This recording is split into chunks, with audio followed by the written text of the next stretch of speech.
नमस्कार, दूरदर्शन उत्तर प्रदेश के विशेष कार्यक्रम में आप सभी का स्वागत है। मैं हूं बरखा बली। आज के इस विशेष कार्यक्रम में हम बात करेंगे उस कबूलनामे की जिसने भारत और पाकिस्तान के बीच के तनाव को एक नई दिशा दे दी है। ऑपरेशन सिंदूर की सफलता को कहीं ना कहीं पाकिस्तान भी मानने लगा है। देश के प्रधानमंत्री नरेंद्र मोदी के मजबूत बयान से लेकर पाकिस्तान के प्रधानमंत्री शहबाज शरीफ की स्वीकृति तक हर पहलू पर हम बात करेंगे। इसी के साथ आतंकवाद के खिलाफ भारत की निर्णायक रणनीति से लेकर विपक्ष द्वारा दिए गए विवादित बयान पर भी मंथन होगा।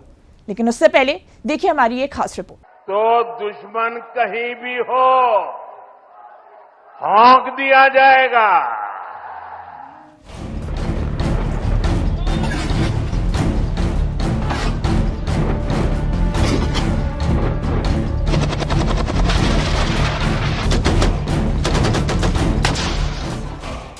पीएम मोदी के इसी अंदाजे बयां का मुरीद पूरा हिंदुस्तान है। पश्चिम बंगाल से लेकर पालमपुर तक, कश्मीर से लेकर कन्याकुमारी तक, पीएम मोदी देश के किसी भी कोने में हो, उनके अंदाजे बयां में देश के हर कोने की छाप दिख जाती है। हालांकि ये अंदाज समय समय पर अलग हो सकता है, पर दुश्मन का अंजाम नहीं।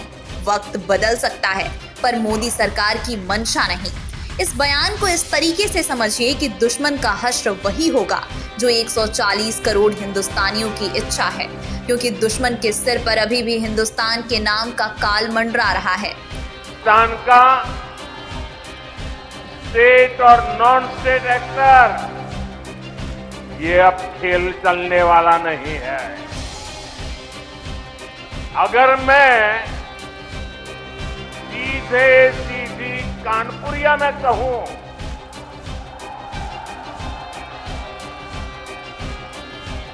तो दुश्मन कहीं भी हो, हाँक दिया जाएगा। मैं फिर कहना चाहता हूं, ऑपरेशन सिंदूर के दौरान जो दुश्मन गिड़गिड़ा रहा था, वो किसी धोखे में न रहे। ऑपरेशन सिंदूर अभी खत्म नहीं हुआ। ऑपरेशन सिंदूर खत्म नहीं हुआ, बस अभी के लिए रोका गया है। ये बात पीएम मोदी ने एक बार फिर से पानी की तरह साफ कर दिया है। और दूसरी तरफ अब पाकिस्तान खुद ऑपरेशन सिंदूर से मची तबाही की गवाही देने लगा है। हिंदुस्तान ने पाकिस्तान में आतंकिस्तान की जो जड़ खोदी है, उसके सबूत अब छिपाए नहीं छिप रहे। इसलिए अब तक भारतीय हमले को नकारने वाला पाकिस्तान खुद उसकी दास्तां बयां करने लगा है। And then, ladies and gentlemen, we on 9th and 10th night, we decided to respond in a measured fashion to Indian aggression, and we had decided that at 4:30 in the morning after Fajr prayers, Pakistan armed forces led very ably by our Field Marshal, Chief Army Staff sitting here, Syed Asim Munir, to teach a lesson to our enemy. But before that hour reached, India again launched missile attacks, BrahMos, and hit Pakistan's various provinces, including airport in Rawalpindi and other places. दुश्मन भी अब मान रहा है कि भारतीय सेना ने सिर्फ जवाब नहीं दिया, बल्कि ऐसा प्रहार किया कि पाकिस्तान की चुप्पी भी टूटने पर मजबूर हो गई। पाकिस्तान में अब हालात ऐसे बन रहे हैं जैसे तबाही की वो तस्वीर पाकिस्तान के हुक्मरानों के दिल में बस गई है।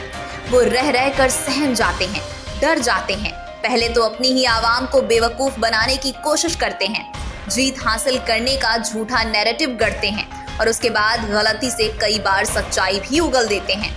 अब एक बार फिर ऐसा ही हुआ है। पाकिस्तान के प्रधानमंत्री शहबाज शरीफ ने हिंदुस्तान के स्वदेशी हथियारों से ऐसा बेदम हुए कि अपने झूठ का पर्दाफाश खुद कर बैठे। India again launched missile attacks, BrahMos, and hit Pakistan's various provinces, including airport in Rawalpindi and other places. Bharat ने पाकिस्तान में जो तबाही मचाई, पाकिस्तान के प्रधानमंत्री शहबाज शरीफ खुद ही उसकी गवाही दे रहे हैं और शायद ये गवाही ऑपरेशन सिंदूर की सफलता पर सवाल उठाने वाले सियासतदारों के दिल की कसक को शांत करने के लिए भी काफी है। शहबाज शरीफ के इस बयान के बाद अब बीजेपी ने उन सबूत गैंग के सियासतदारों पर करारा प्रहार किया है जो आतंकवाद के खिलाफ एकजुटता के बदले सवालों की राजनीति में लिपटे हुए थे।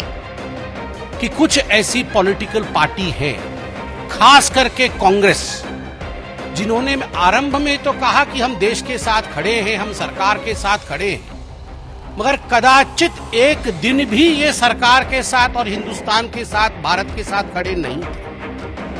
प्रथम दिन से ही, डे 1 से राहुल गांधी, जयराम रमेश और तमाम उनके लोग, रॉबर्ट वाड्रा से शुरू करके तमाम कांग्रेस पार्टी के नेतृत्व ने भारत के सेना, भारत के शौर्य पर सवाल उठाया है और ये सबूत गैंग खुश नहीं है।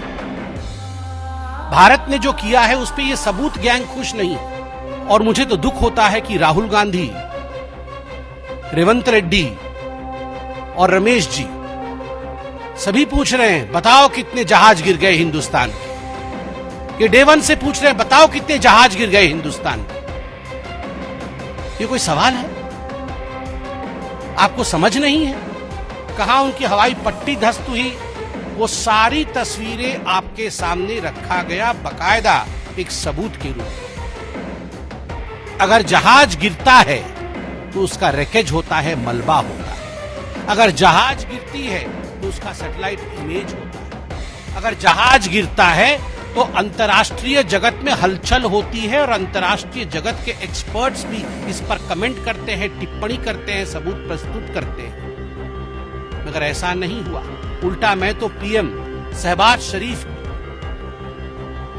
पाकिस्तान के पीएम हैं, उन्होंने क्या कहा है मैं पढ़ देता हूं। वो कहते हैं भारत के ब्रह्मोस मिसाइलों ने पाकिस्तान के सैन्य ठिकानों पर हमला कर दिया। इससे पहले नूर खान एयरबेस के विषय में भी पीएम शहबाज शरीफ ने कहा था कि उसे भी ध्वस्त कर दिया गया था। अरे राहुल गांधी, आप हमसे क्या रिपोर्ट कार्ड मांग रहे हैं, हमसे क्या सबूत मांग रहे हैं? आपके यार, आपके दिलदार, आपको चाहने वाले और आप उनको चाहने वाले, आपके शहबाज शरीफ खुद आपसे बोल रहे हैं। ये शहबाज शरीफ और राहुल गांधी फोन पे बात नहीं करते क्या? करते तो होंगे ही। तो शहबाज जी से राहुल जी को बता दीजिए फोन करके कि आपका ही बयान है। ऑपरेशन सिंदूर में दुश्मनों को ऐसा जवाब मिला कि उनके होश उड़ गए, लेकिन जिस पर गर्व करना था उसी पर विपक्षी दल सवाल उठाने लगे। कांग्रेस के कई नेताओं ने सबूत मांगते हुए सवालों के कटघरे में सेना और मोदी सरकार को खड़ा किया, जिसमें सबसे बड़ा नाम रहा राहुल गांधी का। हालांकि ये पहली बार नहीं है जब कांग्रेस सरकार पर सवाल उठा रही हो। ऑपरेशन सिंदूर के पहले भी जब जब सेना ने आतंकियों पर बड़ी कार्रवाई की, तब तब सबूत मांगे गए थे। ये पहली दफा नहीं है जब कांग्रेस पार्टी ने सैन्य कार्रवाई पर सवाल उठाए हैं। 2016 सर्जिकल स्ट्राइक के बाद भी कांग्रेस ने वीडियो सबूत की मांग की थी। 2019 बालाकोट एयर स्ट्राइक के बाद भी राहुल गांधी ने सबूत 2 की मांग की थी। ऑपरेशन सिंदूर को कांग्रेस अध्यक्ष मल्लिकार्जुन खड़गे ने चुटपुट युद्ध कहा था। सेना की वर्दी में खून बहता है, पसीना नहीं, लेकिन सियासत जब उस वर्दी से सवाल करने लगे तो फिर दाग सियासतदारों के सफेद कुर्ते पर लगते हैं और वो दाग फिर 2 चम्मच डिटर्जेंट से भी नहीं धुलते। बीजेपी ने कांग्रेस को उसकी सियासत पर सीधे हिदायत दी है कि समस्या क्या है कि कांग्रेस को एक परिपक्व विपक्ष की भूमिका निभाना सीखना चाहिए। कांग्रेस के जो नेता संसदीय दल में गए हुए हैं विदेश में, वो परिपक्व बयान दे रहे हैं, परंतु मुझे ऐसा लग रहा है कि आज कांग्रेस को जो इस विषय पर राजनीति नहीं करनी चाहिए थी, मगर 16 में वो सबूत मांग रहे थे, 19 में वो सबूत मांग रहे थे, अब सबूत इस कदर बिखरे पड़े हैं, वीडियो दिखा दिए गए हैं, तो मुझे लगता है कि अब शायद सबूत न मांग पाने की खिसियाहट में और बौखलाहट में वो इस ढंग के बयान देने का प्रयास कर रहे हैं। फिर भी मेरा उनसे कहना है कि इस समय उनको इस प्रकार के बयान देने से बाज आना चाहिए और पूरे राष्ट्र की एकजुटता हमें राष्ट्रीय से लेकर अंतर्राष्ट्रीय स्तर तक दिखानी। आतंकवाद के खिलाफ भारत ने रुख एकदम साफ कर दिया है कि अब हमले का जवाब हमला ही होगा अगर पाकिस्तान अपनी नापाक हरकत नहीं छोड़ेगा तो उसे ऑपरेशन सिंदूर से भी बड़ा खामियाजा भुगतना पड़ेगा। अब आतंकवाद के खिलाफ कूटनीति नहीं बल्कि वो राष्ट्रनीति चलेगी जो हिंदुस्तान ने तय किया है। आज भारत को दुनिया की कोई ताकत रोक नहीं सकती। पाकिस्तान के हक में यही बात होगी कि वह अपनी जमीन पर चल रही आतंकवाद की नर्सरी को अपने हाथों से उखाड़ दे। इसकी शुरुआत उसे हाफिज सईद और मसूद अजहर जैसे आतंकवादियों को भारत के हाथों में सौंपने से करनी चाहिए। पाकिस्तान के साथ संबंधों को लेकर भारत ने फिर अपनी स्थिति साफ कर दी है। आतंक के खिलाफ भारत का ये अल्टीमेटम आखिरी है। अब धैर्य की सीमा पार हो चुकी है और भारत ने पाकिस्तान को साफ शब्दों में बता दिया है कि आतंक के सौदागरों को सौंपो। रक्षा मंत्री राजनाथ सिंह ने 2 टूक में ऐलान कर दिया कि बातचीत अब तभी होगी जब हाफिज सईद और मसूद अजहर भारत के हवाले होंगे और पीओके हमारा होगा।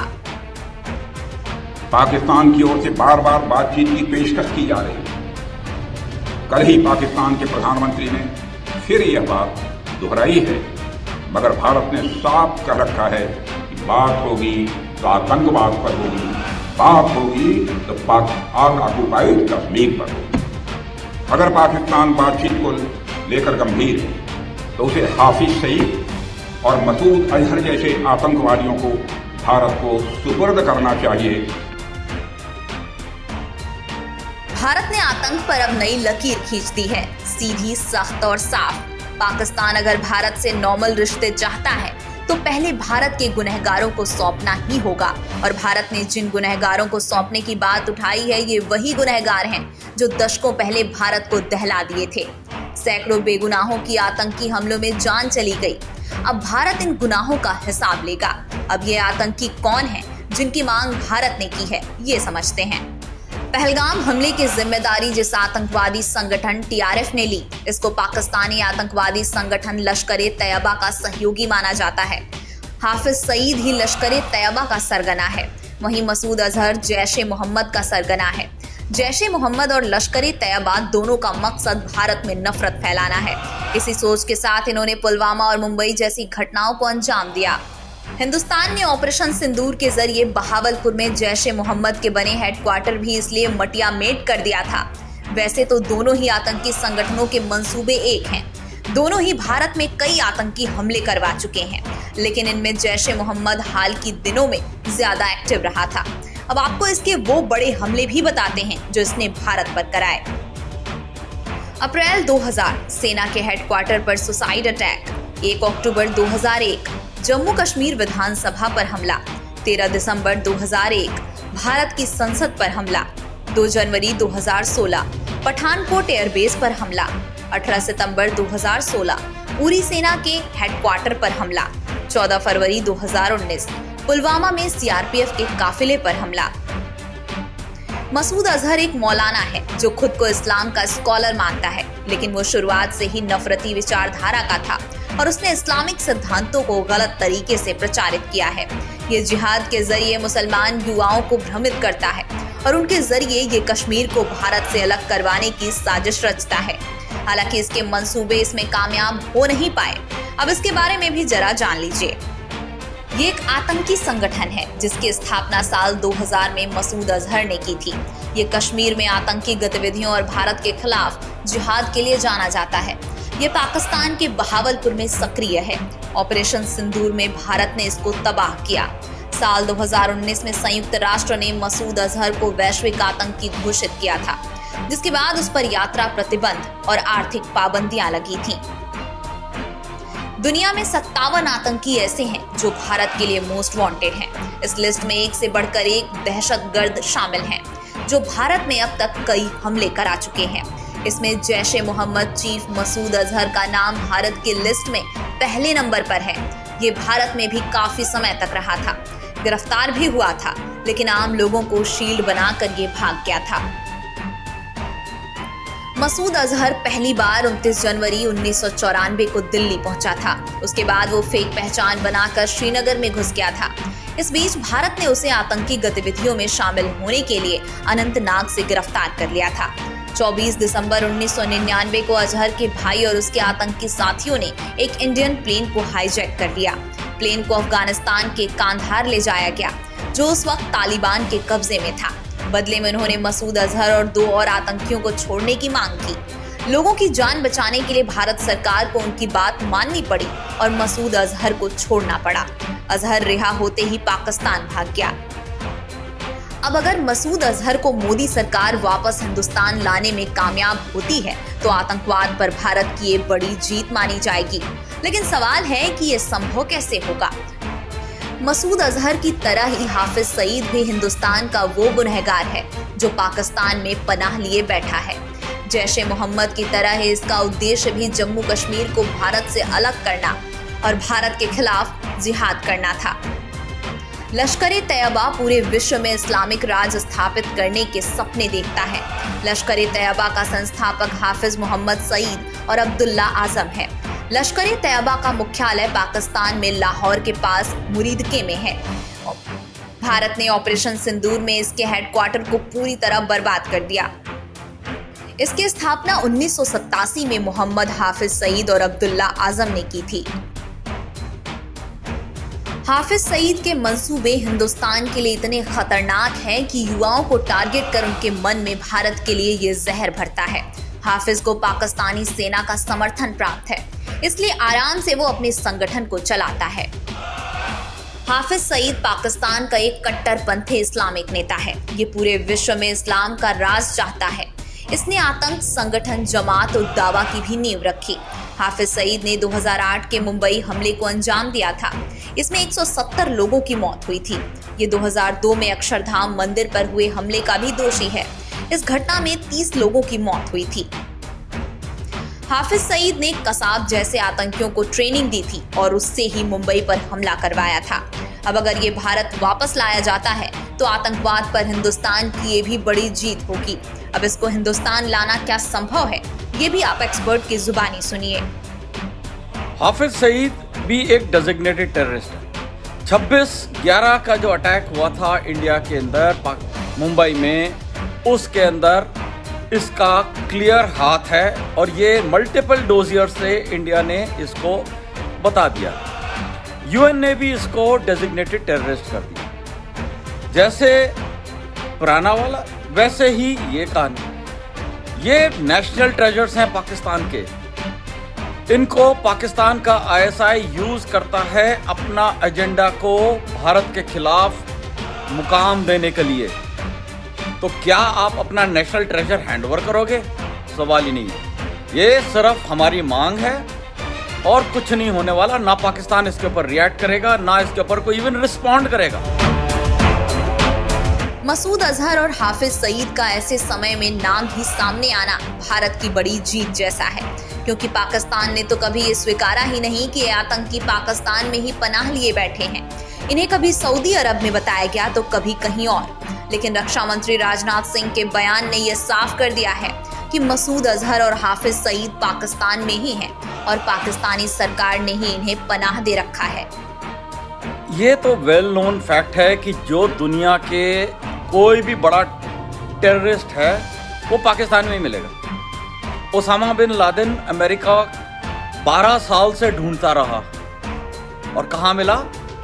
पाकिस्तान के अंदर अबोटाबाद में आर्मी कैंप से थोड़ी ही दूर के पास आराम से रह रहा था, अपनी बीवियों के साथ, अपने बच्चों के साथ नॉर्मल जिंदगी बसर कर रहा था। तो ये तो नहीं हो सकता ना कि पाकिस्तान को नहीं मालूम कि कौन रह रहा है, और वो भी मिलिट्री कैंट के पास। तो ये तो कहने की बात है। पाकिस्तान हमेशा डिनाई करेगा कि जी हमारे पास ये टेररिस्ट नहीं है, क्योंकि अगर वो एक्सेप्ट करता है तो उसको फिर टेररिज्म के लिए सपोर्ट करने के लिए FATF के लिस्ट के अंदर आ जाएगा।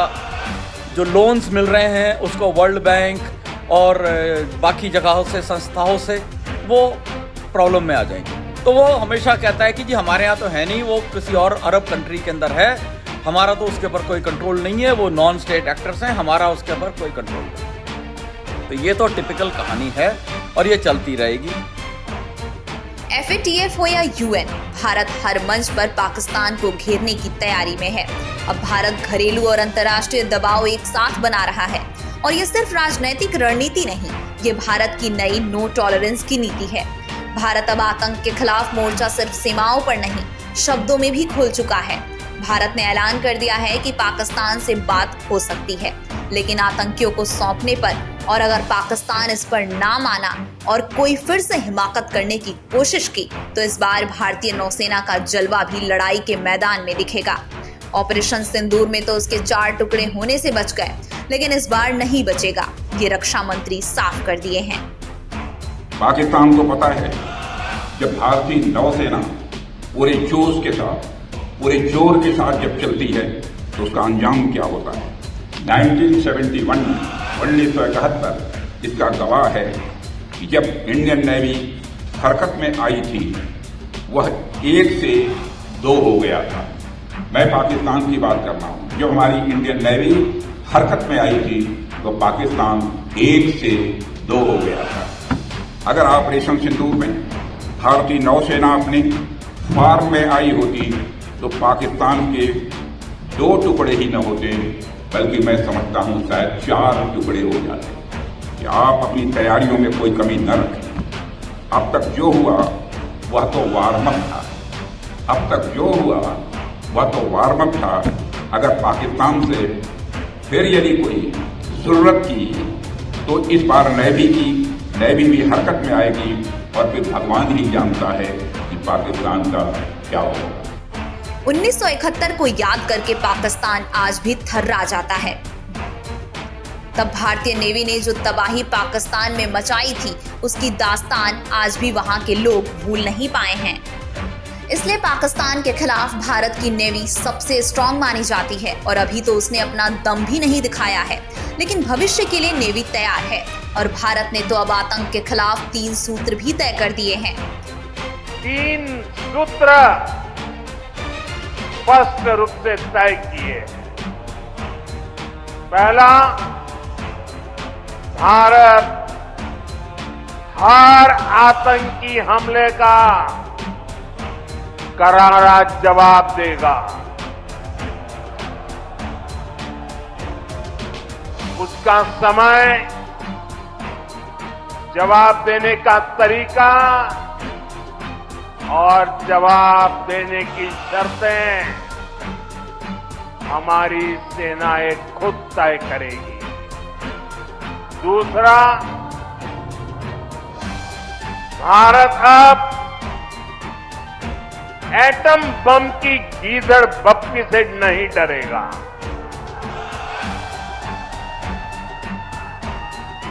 और न ही उसके आधार पर कोई फैसला लेगा। तीसरा, आतंक के आकार और आतंकी सरपरस्त सरकार को भारत एक ही नजर से देखेगा। मोदी सरकार के इस कदम ने आतंकवाद के खिलाफ हिंदुस्तान की नीयत, नीति और नियति तीनों बयां कर दिया।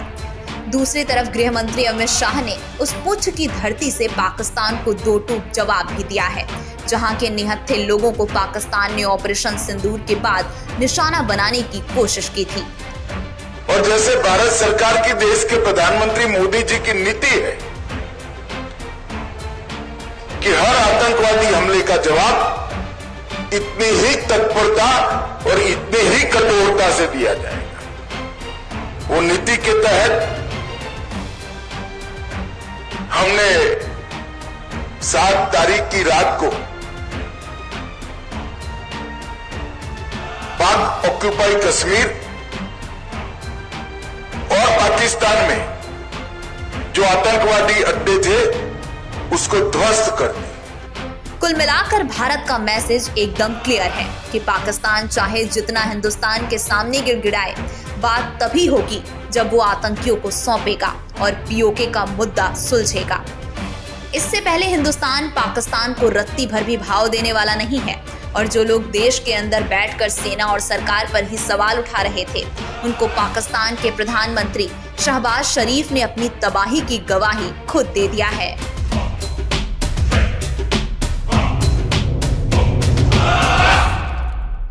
ऑपरेशन सिंदूर की सफलता ने कहीं ना कहीं ये साबित कर दिया है कि भारत अब किसी भी चुनौती के लिए पूरी तरह से तैयार है। केंद्र सरकार और भारतीय सेना की एकजुटता हमारे देश को पूरी तरह से सुरक्षित रखने के लिए काबिल है। ऐसे में हमें भी अपने केंद्र सरकार और सेना के साथ खड़े होना चाहिए और देशभक्ति के भावना को आगे बढ़ाना चाहिए। दूरदर्शन उत्तर प्रदेश के विशेष कार्यक्रम में अभी के लिए बस इतना ही। मुझे दीजिए इजाजत। नमस्कार।